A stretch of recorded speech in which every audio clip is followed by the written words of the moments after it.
I'm going to cover some of the traits of this variety, and especially, and I will share with you also some of the results that we have in past projects that are already handled.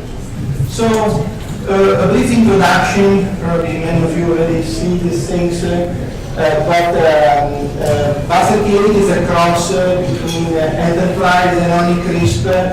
Is a really good eating apple, so, and is really crispy, juicy, and usually in our situation in Wenatchee, is always ripening around the end of September. So in some time we have also harvest in October. This is why probably Ines was mentioning that we are trying to do a harvest window trial to see which is the best time to harvest this variety. So the fruit is really large, generally speaking, and it is a kind of interesting trait of this variety because we need to adjust a lot of what is the crop look like.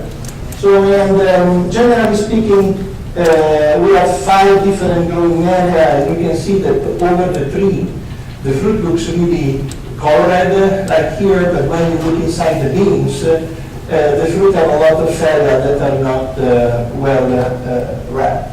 So, and this is a kind of example that I was mentioning. So the red color is quite apparent here, but a single leaf can really reduce a lot the percentage of the sulfate that got the color. And inside the beans you can see a lot of green areas, especially when you have 2 fruits. The one that is on the other side usually stay green. Or especially when you are dealing with a large canopy tree, the one that are inside, it's true that you can have an early color, but it's also true that you can have fruit with different level of color in the same tree. And this is why we focus a lot on pruning and training system because it's everything people are doing now with the amount of trees that have been planted. And some information about nursery. The trees are growing very well at the nursery.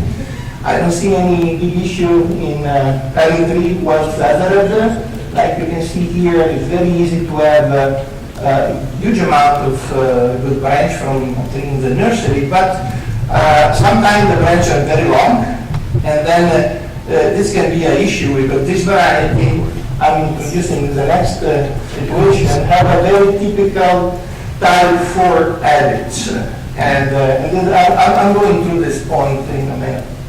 And today I'm also using some of the data of a previous project that is already ended, where we compare some spindle and this system.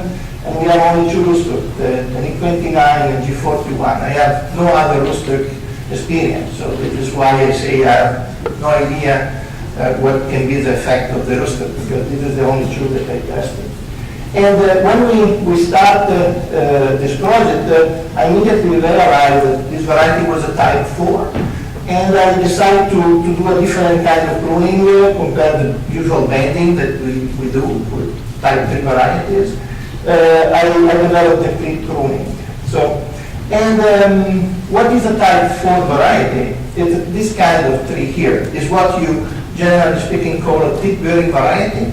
So, and it's moving out of the tree, the cropping area. So you can see here that there is a lot of blind wood here, and then you got the terminal part of the branches that become really productive. Is a kind of granny, but even worse than granny about the blind wood, and with the problem that is a bicolored variety and it's not green, so it needs light to develop the color. So this is the kind of situation that we are facing. And this is the kind of branch that you can have. So if you don't do any really good pruning at the beginning, really long, and this can be one of the issues that I mentioned before from the nursery. If you leave a very long branch and you don't prune or you bend it, you can end up with 3 feet of blind wood. So this is something that you really don't want to see in your orchard. And when you bend down, you can see immediately that this trait of the blind wood is becoming really apparent here. And yeah, one example. So for this reason, as I say, I'm doing the click pruning. What is the click pruning? Probably many of you saw our tools, tool pruning done in the 18, and it's a kind of heading cut where we start at the beginning here, all the feather, and then we grow usually another here, another shoot from there, and usually it's longer, 2-3 times what we start at the beginning, and then we add back again, and we keep going with, when we got the final length of this branch, with this kind of pruning that will be just cutting of 1 year old shoot here. What is a positive effect? That we are removing apical dominance, and immediately you can see that all the buds that are here, instead to become blind, they start to grow. And also very close to the stem, you can have a push of the lateral bud. And this is an example, and the effect is quite evident, especially when you have a lot of vigor. And you can see that we were able to open all the bud really close to the stem, so only the first two were still closed. And another thing that I developed to mitigate the blind wood is a scoring technique and girdling technique. Usually I use a double blade clipper to do this work, and I'm usually girdle every feet, and sometimes I do notching above the bud, and I will have a lot of shoot coming out. And it's working very well, especially in the second year. So the first year you can try, but the second year is really when it's effective because you have a push from the root system, and usually you got a really good bud as well. And of course you can apply also some growth regulator like bromelain to stimulate the things, and more preferred application is preferable than the single one. And when the temperature is over 70 degrees would be better, because in this case you have a much effective effect of the product. And this is a biaxial where I did the girdling, and I was able to almost fill up the space completely. Here I miss one, and you can see that it's blind. So this is another blind point here. So, and this is where this variety needs really this kind of technique. The other big thing that we learn is that when you remove a branch in this variety, don't do clean cut, but leave always a stub, because this is a 1-inch stub and it's not responding. So it's really blind, this kind of wood. And at least you have to go 2 inches or a little bit more longer to have a new shoot coming out. And when you look at these things, if you can see visually, it's always better to find the bud that is in the bottom of the shoot in a way that you can have a better crotch angle of your shoot growing out. And this is the result. You have of the click pruning. Sometimes you have an excess of vigor here, but you can control, never prune the head of the branches, but you, in summer, you can remove sucker if they are growing over. So, but this will be very effective. But don't do that, because otherwise you are pushing all the bud to grow again, and you are losing the benefit of the click pruning. Okay, so the summer pruning only to remove the vertical one that are growing in a very upright position. The tip have to be defended, because there is a variety that has a tendency to lose the top sometimes, and you can have a competitor from the bottom that is trying to overcome the leader, and you have to remove it. It can be broken, like I'm doing here with my hands, or trim it like that, and you can have your protection of your stem that is growing up. It is really good doing in summer, so you can have also flower bud formation here if you do it around June. And hanging down branches. So this is another big deal that we are facing with this variety. So this is exactly what I was trying to mention before. Here you can see that the fruit set a lot of apical bud, and then the large fruit are bending down all those branches, and then you end up with this situation that you got all the fruit here and nothing here. So when you crop here, spores get exhausted and there is nothing back, and or something like that. So, and this is the comparison, same tree where you got a hanging down branch and the clip pruned branch, and you can see the difference in the bud ratio that you got. Preferably, you have to use a 45 degrees angle with the clip pruning, so not going down, okay, so it has to be 45. But it's really working well at the beginning to establish a nice table of branches. And mechanically pruning technique can be used too. We did some trial and we got some nice result when we use the technique of pruning at 12 leaves. And we have some nice result because it's a kind of pushing back branches that are wide. And you can see that in some cases we got a nice reaction of the blind wood that start to put up new shoots. So, and this is first week of June usually is the best time to apply this technique. If you don't have any issue with firelight, okay? So otherwise you can have some big problem there. And bearing wood characteristic, as I say, a lot of tip-bearing fruit, like here, a lot of spores also, but also what we call secondary flower. So in 1 year old shoot, you can have lateral flower like that, they can set, and they can crop, but they can bloom also a week, 10 days later sometime. If the chilling unit is not perfect or the winter is not so cold, because they develop later compared to the terminal one. And this is where we are facing some issues there. This is a classical example of lateral, it's what we call secondary flower cluster, and here at the top, the apex. And this is what happens sometimes with WA38. So especially with the bending, it's very easy to have a positive and negative here. So in this case, you can range from 220 cluster or 273, and then go down to 83 and 200 again. So it's huge. So and it is a big important thing that you have to keep in mind. This variety usually set a single flower, but can be also biennial. So if you don't adjust the number of flower, you can have biennality in your tree. And this is, highlighted this area here of the clip pruning, where we are removing a lot of the secondary flower that I mentioned before. And you can see that there are a really good balance. In this case, I'm not dropping from 220, I don't know, to 19 or going up the things, but I have only 50% of reduction. I have much more fruit in this case to deal with the clip pruning in the year off, because I'm trying to mitigate this biennality. And this is a big effect of the clip pruning. This is a branch clip pruned, and you can see that second year lot of spores. This is a really good bloom, and look what happened here. So you have two here, this one is falling down, and some of those are empty. So this is how the variety set.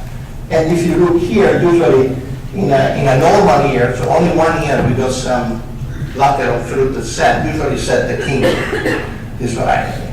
So, and you can, this is not thinner, this is natural. We never apply thinner here. So, and this is where, for example, having control over the year when you have low level of flower will be very important. So, develop strategies in this case. Another important thing will be pollination for this reason. And this is an eye graph developed by my student, Stefano Musacchi, where you can see the comparison between among WA38 and several of the most important pollinators. So when you can see the snowdrift is overlapping, Indian summer is overlapping with the king flower, but for example Manchurian is not overlapping, it's too early. So Manchurian is for sure not a good pollinator for this variety, also for another reason. Because if you look at the allele, though the Manchurian have the same allele of WA38, one of the two alleles in common with WA38. This work is done by Jake in my lab, and you can see that we characterize the allele of WA38. It is S5, S24. When you look for a pollinizer, you have to be sure that the pollinizer are not sharing any of those alleles with the variety, because otherwise you will have only 50% or no pollen available. So, and this is the case of the S allele of some of the most important pollinizers that are under evaluation for us and are used in the industry. You can see, for example, Crimson Gold got X5, Frettingham got S24, and the Manchurian got S5. So it's better to use different things like snowdrift is fully compatible. It's not just overlapping, but it's fully compatible with the pollen. Okay, so this is, I always move the hand on my Italian habit, sorry for that. and yield, it is another important thing. And these are some productive data. I just focus on the yield of 15, 16, 17. Here, the translation in beans per acre. It can be a very productive variety. It can be 90, 100 beans. It is calculated from our plots. But look what happened here, for example. Bending click, this is the Rosa plot, and this is Sunrise plot. Especially in Sunrise, when you are comparing the bending with the click pruning in the second year, so this was 15 first year of crop in Sunrise, and then we got 16, and you can see the difference between the click and the bending. And if you compare this level of production with the picture that I showed you before of the up and down of the number of flower, you really understand why that was this difference. Because here you are pushing a lot on flower, and here you have a much better balance of tree, and you get gain something at level of production. So, and this is where the click pruning can help to make more constant also your level of crop.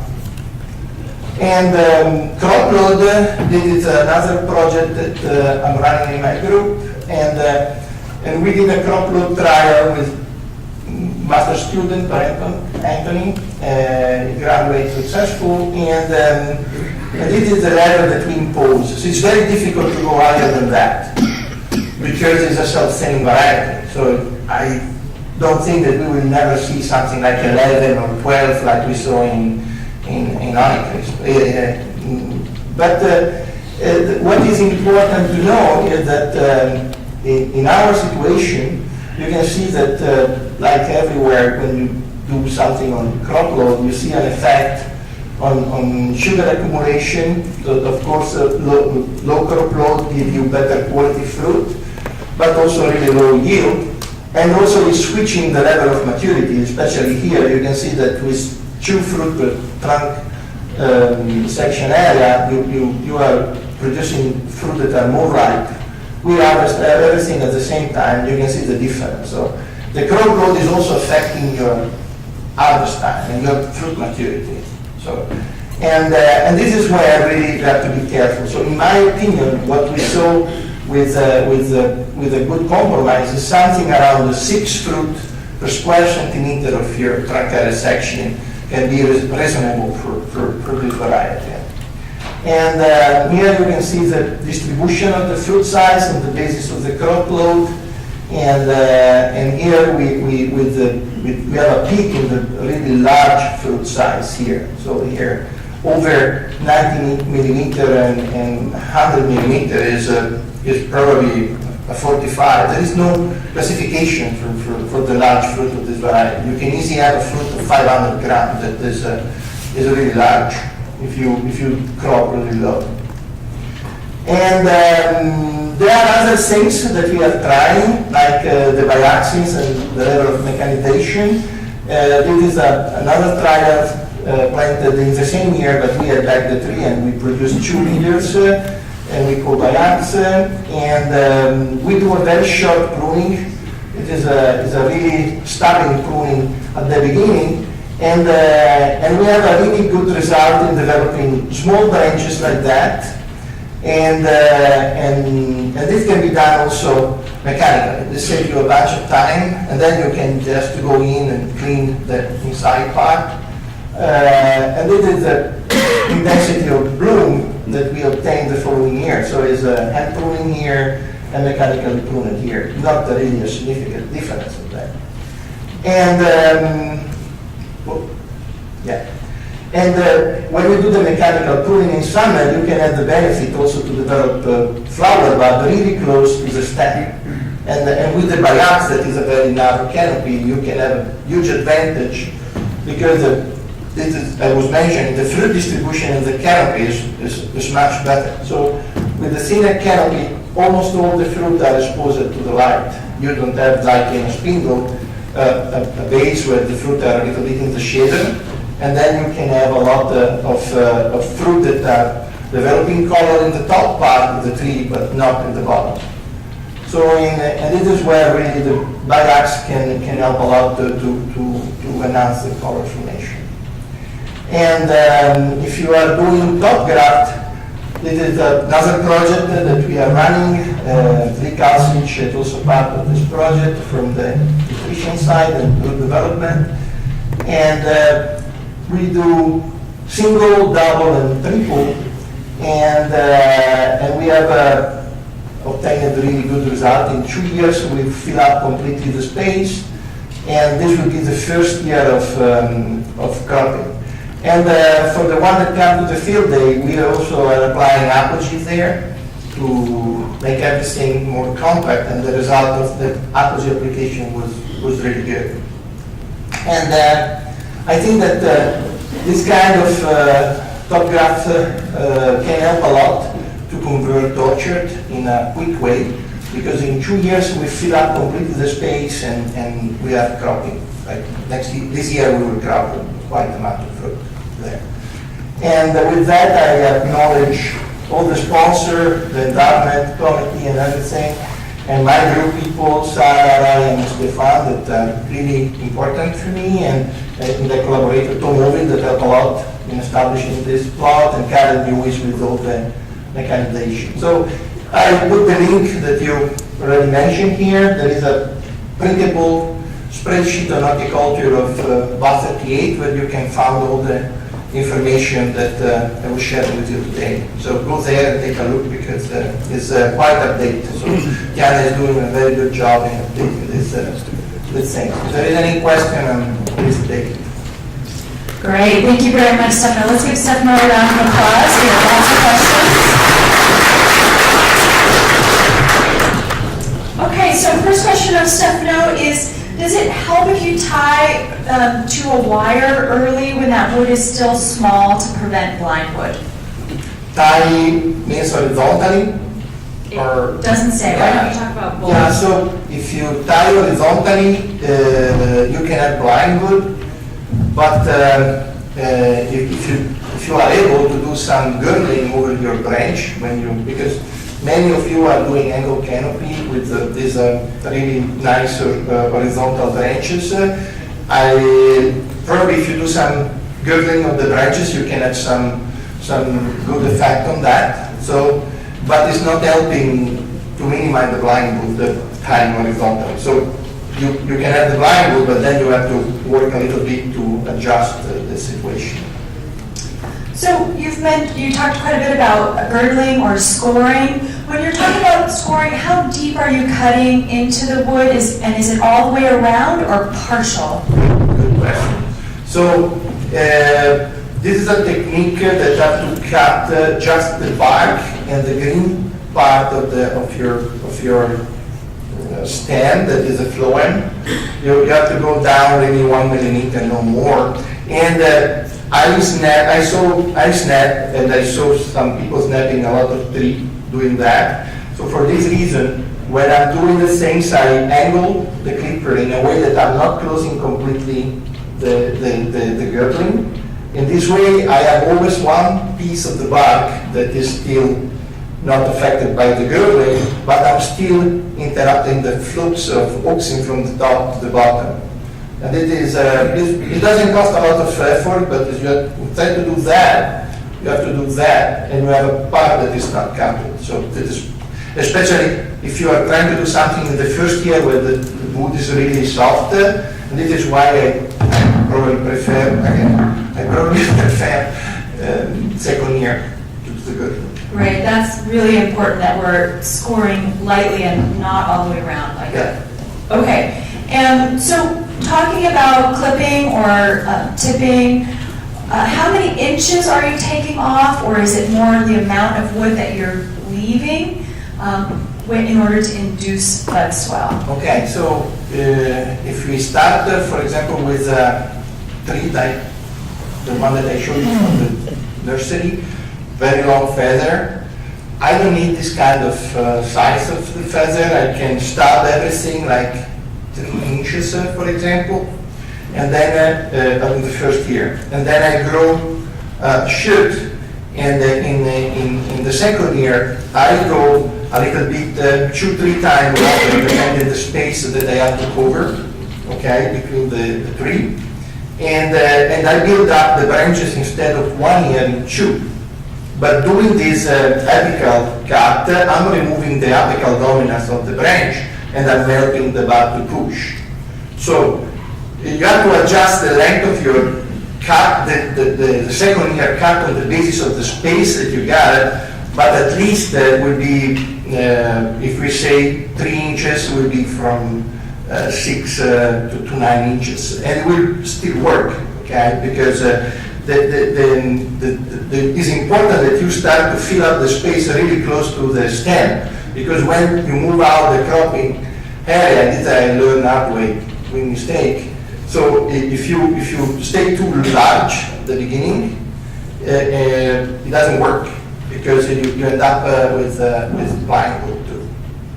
Right, so we're doing 2 things in one, tipping to remove that apical dominance and then shortening those. And then when there is a 2 shoot like I showed in the picture, so you can easily go back and forwards in the 1 year shoot that is always growing at the end of your branches. So that is keep the branch in the same space. And then you have to rotate, of course. Every 2-3 years you can rotate branches. The first scaffold now can stay longer, but then when you go up, you can rotate. If you do spindle, you have to do something like that. If you go by axe with this kind of pruning, that seems really aggressive at the beginning, but if you combine with the apogee application, it's working really well.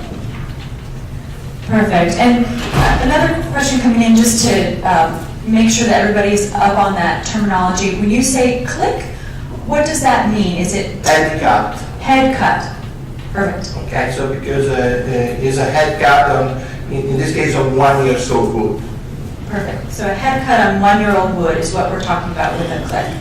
So different question is anybody looking at PGR research to improve WA38 fruit set? Yes, we are doing that. Great. It's a new proposal. I will share it. It will be founded. No, I'm joking. I will share it. Okay. Can you score with a jack saw blade? What? Sorry, I should have realized. The text problem. Okay. Hacksaw blade, thank you. Yeah, you can do that if you are doing notching. It's okay. So if you, in some case, it's easy to do, as I say, the girdling in 1 foot distance, and then you can notch them, and this can be done with a saw. But if you do it with a saw, be careful. The saw has to be really thin, because otherwise you make a big wound. And the perfect time that I forgot to mention is bud swelling. So probably you have to start with February, because depending on the surface that you have to do this work. And then after we saw that it's working until March or sometime later on, if you do a good job. Before we continue with text questions, or any hand raised questions? So that the spell check of text messaging. Okay, so one last question is, with with the really short branches that you're creating in order to get that nice color, what type of yield are you getting in, say, that mechanically pruned? So the biax is quite productive. So we were picking around this 14, 15, 16, around 40 beans in the third, fourth leaf. And I don't know, we will see this year what we can have there. So, but it's okay. You have to adjust your planting distance, of course, because when you go thinner, if you go 12 feet, probably is standard for the industry, but it's a little bit too far because you need to increase the number of trees. So in this case, you have to go 10, and depending on your platform and everything you are using, then you adjust on the basis of the rooster the distance on the road. Perfect, and they're still young trees. Okay, any other questions? Let's give Stefano a big round of applause. Thank you so much.